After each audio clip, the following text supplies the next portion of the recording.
তুমি একলা খেয়ে নিলা? আছে, আমাকে দিলে না?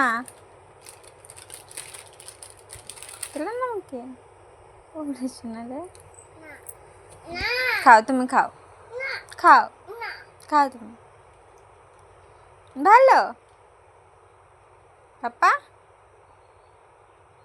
ডান হাত দেখায়, ডান হাতে নাও। না না,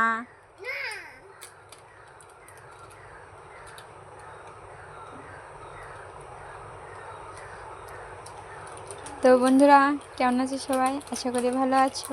তো আমিও ভালো আছি। তো আমার বিছনায় এই অবস্থা, কারণ আমার ছেলে ঘুমাচ্ছিল, তো এখনই উঠলো। তো ওর ঠাম্মা দোকানে গিয়েছিল, তাই 2 প্যাকেট কুরকুরা নিয়ে এসেছে, তো 1 প্যাকেট খেতে বসে গিয়েছে, তার জন্য আর বিছনা আর গুছাতে পারিনি।